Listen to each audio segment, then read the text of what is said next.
قرآن میں خواتین اہم کردار اور بحث کا موضوع ہیں جو اسلام میں سکھائی جانے والی کتابوں اور اخلاقیات میں شامل ہیں۔ قرآن میں زیادہ تر خواتین کو یا تو ماؤں کے طور پر دکھایا گیا ہے یا قائدین یا انبیاء کی بیویاں۔ انہوں نے کچھ معاملات پر مردوں سے خود مختاری کی ایک خاص مقدار برقرار رکھی۔ مثال کے طور پر قرآن ان خواتین کے بارے میں بیان کرتا ہے جنہوں نے اپنے شوہروں سے پہلے اسلام قبول کیا۔ وہ خواتین جنہوں نے محمد سے بیعت کی، آزادانہ حلف لیا۔ اگرچہ قرآن نے براہ راست مریم کے علاوہ کسی عورت کا نام نہیں لیا، لیکن اس کی بہت سی کہانیوں میں خواتین کا کردار ہے۔ فرعون کی بیوی، جیسے کہ بعض روایات میں آسیہ کے نام سے جانا جاتا ہے۔ آسیہ نے موسیٰ کی زندگی میں ایک بڑا اہم کردار ادا کیا کیونکہ وہ ان کی رضاعی ماں بھی نکلی۔ اس لیے انہوں نے جان بچائی جب وہ اسے اندر لے گئیں اور موسیٰ کو بچپن سے غیر مومنوں کے گھر میں پالا جبکہ خدا اس کی نگرانی کر رہا تھا۔ موسیٰ علیہ السلام کی زندگی کی تمام عورتوں میں سے فرعون کی بیوی سب سے زیادہ تشریحی ادب کا موضوع ہے۔ مومنوں کے لیے ایک مثال کے طور پر اس پر زیادہ زور دیا گیا ہے۔ بہت سے لوگ موسیٰ علیہ السلام کو زندہ رکھنے میں اس کے کردار کی وجہ سے اسے نیک عورت سمجھتے ہیں، جیسا کہ بتایا گیا ہے کہ فرعون کی بیوی نے کہا کہ وہ میرے اور تمہارے لیے آنکھوں کا ٹھنڈا ہوگا، اسے قتل نہ کرو، شاید وہ ہمیں فائدہ پہنچائے یا ہم اسے بیٹا بنا لیں، اور وہ نہیں سمجھتے تھے۔ قرآن سورت نمبر 28 القصص آیت نمبر 9۔ اور اللہ نے ایمان والوں کے لیے فرعون کی بیوی کی مثال بیان کی جب اس نے کہا، اے میرے رب، میرے لیے اپنے ساتھ جنت میں گھر بنا اور مجھے فرعون اور اس کے کام سے بچا، اور مجھے ظالموں، مشرک، ظالم اور اللہ کے منکر لوگوں سے بھی بچا۔ قرآن سورہ نمبر 66 التحریم آیت نمبر 11۔ آسیہ دنیا کی 4 بہت سی نمایاں خواتین میں سے ایک اور 4 جنت کی خواتین میں سے ایک کے طور پر فضیلت کی آئیڈیل کی نمائندگی کرتی ہیں، جن میں شامل ہے مریم، حضرت عیسیٰ علیہ السلام کی ماں، خدیجہ یعنی محمد صلی اللہ علیہ وآلہ وسلم کی بیوی، اور فاطمہ محمد مصطفیٰ صلی اللہ علیہ وآلہ وسلم کی بیٹی۔ اس نے فرعون سے اپنی قوم کی قربانی کے طور پر شادی کی، لیکن اسے کبھی پورا نہیں کیا۔ وہ ایک شہید کی موت مر گئی جب ظالم فرعون نے محل میں بہت سے مومنین کو قتل کر دیا تھا اور اس نے اس کی موت کا بدلہ لینے کی کوشش کی تھی۔ ابن کثیر قرون وسطیٰ کی روایات کا ایک حصہ فرعون کی بیوی کو نبی کی آسمانی بیویوں میں سے ایک کے طور پر بیان کرتا ہے۔ یہ ایک اعلیٰ اعزاز ہے جو نبی کی زمینی بیویوں اور مریم کے ساتھ مشترک ہے۔ حضرت آسیہ رضی اللہ تعالیٰ عنہ کو اسلامی عقیدے میں منایا جاتا ہے کیونکہ وہ خدا کی وفادار رہی۔ فرعون تاریخ میں وہ ظالم بادشاہ رہا ہے جس نے خدائی دعویٰ کیا تھا، جس کے ظلم کی داستانوں سے تاریخ کے اوراق بھرے پڑے ہیں۔ بنی اسرائیل کو غلام بنا کر ان پر ظلم ڈھائے تھے۔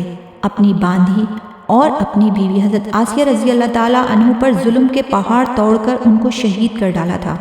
آخرکار اللہ تعالیٰ نے اس کو اس کے تکبر کے ساتھ دریائے نیل میں غرق کر دیا تھا۔ اس کی حکومت کو نیست و نابود اور تہس نہس کر ڈالا تھا۔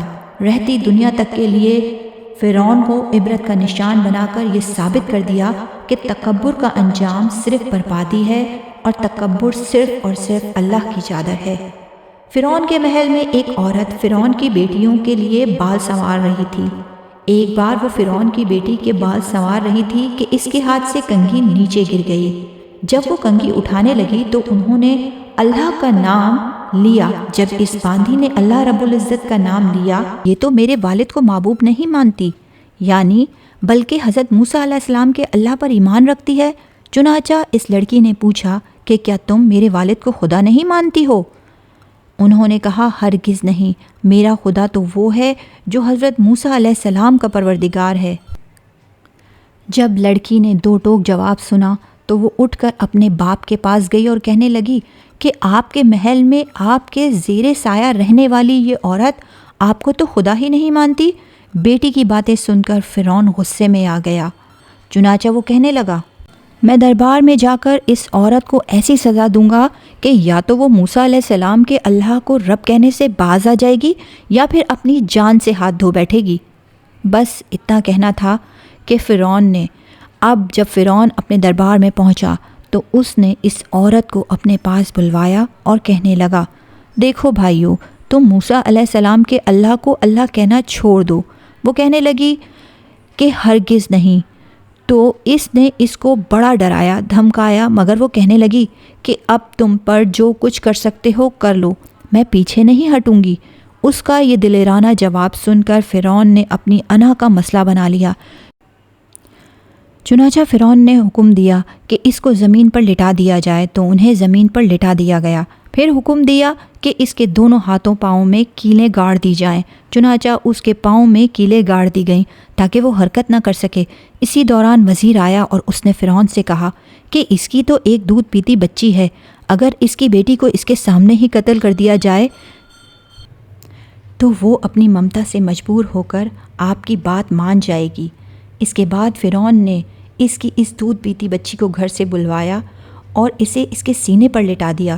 پھر فرعون کہنے لگا، میں تمہاری اس بچی کو تمہارے ہی سامنے قتل کر دوں گا۔ اس باندی نے فرعون کو اتنی بڑی دھمکی سن کر بھی یہ کہنے لگی کہ اب میرے دل میں اطمینان اتنا بھر چکا ہے کہ میں اپنی آنکھوں سے بیٹی کو خون میں لت پت تڑپتا تو دیکھ سکتی ہوں، مگر میں اپنے ایمان کا خون نہیں دیکھ سکتی۔ چنانچہ باندی کے سینے پر ہی ان کی معصوم بچی کی گردن کاٹ دی گئی۔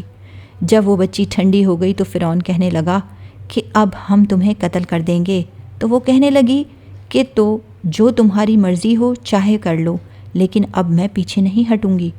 بالآخر اس ظالم نے اس عورت کو بھی شہید کر دیا۔ اس کے بعد فرعون جب حضرت مشت کو شہید کروا کر اپنے گھر پہنچا تو اپنی بیوی حضرت آسیہ رضی اللہ تعالیٰ عنہ سے کہنے لگا کہ آج یہ واقعہ پیش آیا کہ میں نے ایک عورت کو عبرتناک سزا دی ہے۔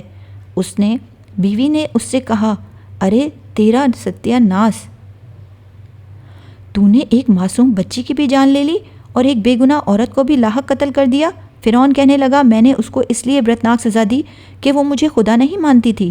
یہ سن کر حضرت آسیہ رضی اللہ تعالیٰ عنہ نے کہا کہ خدا تو میں بھی تجھے نہیں مانتی، بلکہ تو ایک عام سا انسان ہے۔ جب فرعون نے یہ سنا تو حیران رہ گیا، کیونکہ اسے حضرت آسیہ رضی اللہ تعالیٰ عنہ سے بڑی محبت تھی۔ حضرت آسیہ رضی اللہ تعالیٰ عنہ کو اللہ تعالیٰ نے بڑا ہی حسن و جمال عطا کیا تھا۔ فرعون نے انہیں پوری قوم کی عورتوں میں سے چن کر ان کے حسن کی وجہ سے اپنی بیوی بنایا تھا، اس وجہ سے وہ ان سے بڑی محبت کرتا تھا۔ لیکن اب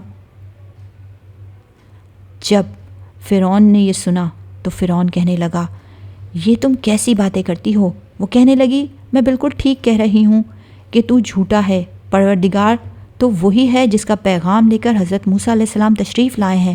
فرعون نے یہ بات سنی تو اسے بہت ہی غصہ آیا، لہٰذا کہنے لگا، میں تمہارا بھی وہی حشر کرواؤں گا جو میں نے مشا تک کا کروایا۔ وہ کہنے لگی، تو چاہتا ہے جو تو چاہے کر لے، پر میرے ساتھ میرا پروردگار ہے۔ اب میں نے یہ فیصلہ کر لیا ہے کہ میں اپنے پروردگار کو بھی کبھی نہیں چھوڑوں گی، البتہ تیری ہر چیز کو لات مار سکتی ہوں۔ جب اس نے یہ باتیں سنی تو وہ پھر دربار آیا اور اس نے پھر سے لوگوں کو جمع کیا اور کہنے لگا، دیکھو یہ کتنی بڑی سازش ہو گئی ہے، حضرت موسیٰ علیہ السلام نے میری بیوی کو بھی بہکا لیا ہے۔ آج میں اس عورت کو مار ڈالوں گا یا پھر اپنی بات سے یہ ہٹے گی۔ چنانچہ اس نے حضرت آسیہ رضی اللہ تعالیٰ عنہ کو گرفتار کروا لیا۔ ایک وقت تھا کہ وہ ملکہ تھیں اور ان کے اشارے پر نوکر چاکر بھاگ بھاگ کر کام کیا کرتے تھے۔ لوگ احترام کی وجہ سے ان کی طرف آنکھ اٹھا کر بھی نہیں دیکھ سکتے تھے، اور آج وہ فرعون کے دربار میں ملزم بن کر کھڑی ہے، صرف اللہ کی محبت۔ پھر فرعون حضرت آسیہ رضی اللہ تعالیٰ عنہ سے کہنے لگا کہ تو اتنے عالیشان محل میں رہتی ہے، اتنی نعمتیں تجھے ملی ہیں، میں نے تجھے اپنی محبوبہ بنایا، لیکن میں سب کچھ تجھ سے چھین لوں گا۔ بہتر یہ ہے کہ تو اب بھی باز آ جا اور مجھے خدا مان لے۔ حضرت آسیہ رضی اللہ تعالیٰ عنہ کہنے لگیں، میں نے اب ایمان قبول کر لیا ہے، اس لیے میں اپنی بات سے پیچھے نہیں ہٹ سکتی۔ چنانچہ فرعون نے فیصلہ کر لیا کہ اسے بھی سزا دوں گا۔ اس کے بعد فرعون نے سب سے پہلے سزا کے طور پر انہیں رسوا کرنے کا فیصلہ کیا۔ چنانچہ اس نے کہا کہ سب سے پہلے اس عورت کے جسم سے لباس اتار دیا جائے۔ اب سوچنے کی بات تو یہ ہے کہ کسی مرد کو کہا جائے کہ تجھے لوگوں کے درمیان بے لباس کر دیں گے تو اس کو کیسی شرم آتی ہے۔ وہ چاہتا ہے کہ زمین پھٹ جائے اور میں اس میں سما جاؤں۔ اور عورت کے اندر تو اللہ تعالیٰ نے شرم اور حیا زیادہ رکھی ہے۔ فرعون نے اس کے جسم سے لباس اتروا دیا اور وہ کیسی صورتحال کا شکار ہوئی، ایک طرف ایمان ہے اور دوسری طرف امتحان۔ لیکن وہ ڈٹی رہیں۔ فرعون نے کہا اچھا اگر اب بھی نہیں مانتی تو میں تجھے اس طرح کا عذاب دوں گا۔ چنانچہ فرعون نے کہا کہ اس کا منہ میرے محل کی طرف کر کے لٹا دو تاکہ آخری وقت بھی نگاہیں اس کی میرے محل پر لگی رہیں اور اس کے ذہن میں یہ بات رہے کہ میں ان نعمتوں کو ٹھکرا کر ذلیل و خوار ہو کر مر رہی ہوں۔ لہٰذا انہیں فرعون کے حکم کے مطابق لٹا دیا گیا۔ ان کے ہاتھوں اور پیروں میں لوہے کی کیلیں گاڑ دی گئیں تاکہ وہ ہل نہ سکیں۔ اس کے بعد فرعون نے لوگوں کو بلا کر کہا کہ اس کے جسم سے کھال اتار دو۔ اس ظالم نے زندہ جسم سے کھال اتروا دی، وہ بھی عورت نازک بدن، مگر وہ اس کو برداشت کرتی رہیں۔ انہیں اللہ کے نام پر تکلیف دی جا رہی تھیں۔ اس طرح ان کے جسم سے کھال کو الگ کر دیا گیا۔ اللہ کی شان دیکھیے کہ وہ ابھی بھی زندہ تھیں مگر جسم زخم ہو چکا تھا۔ فرعون کا دل اب تک ٹھنڈا نہ ہوا تھا، چنانچہ وہ کہنے لگا مرچیں لاؤ اور ان کے پورے جسم پر چھڑک دو۔ حضرت آسیہ رضی اللہ تعالیٰ عنہ کے جسم پر مرچیں ڈال دی گئیں تو وہ مچھلی کی طرح تڑپنے لگیں۔ اس تڑپنے کی حالت میں انہوں نے اللہ تعالیٰ کے حضور ایک دعا مانگی کہ اے اللہ فرعون کا محل سامنے ہے اور وہ یہ کہتا ہے کہ ہم نے تمہیں اس محل سے نکال دیا، آج کے بعد تم اس محل میں نہیں جا سکو گی، اس لیے اے اللہ مجھے اس محل کے بدلے جنت میں تیرے پاس ایک گھر چاہیے اور مجھے فرعون اور اس کے عمل سے نجات عطا فرما۔ اللہ تعالیٰ نے اسی حال میں ان کو شہادت کے مرتبے پر فائز کیا اور جنت میں حضور صلی اللہ علیہ وآلہ وسلم کی زوجہ محترمہ بنا دیا۔ ناظرین، ماضی میں لوگوں نے کیسی کیسی قربانیاں دے کر اپنے ایمان کو بچایا ہے۔ ظلم کے پہاڑ سہ لیے لیکن ایمان کا سودا نہ کیا، ہر باطل طاقت سے ٹکرا گئے لیکن اللہ کو ناراض نہ کیا۔ آج گئے گزرے دور میں ہم نے بہت سی چھوٹی قربانیاں مانگی جاتی ہیں، کیا ہم اتنے احسان فراموش اور اتنے گئے گزرے ہو گئے کہ 5 وقت کی نماز بھی وقت پر ادا نہ کریں؟ اللہ تعالی ہمیں عمل کی توفیق عطا فرمائے، آمین۔ دوستو اگر ویڈیو اچھی لگی ہو تو میرے چینل کو لائک اور سبسکرائب کیجئے تاکہ میری آنے والی اسی طرح کی ویڈیوز کی نوٹیفیکیشن آپ کو ملتی رہیں۔ شکریہ۔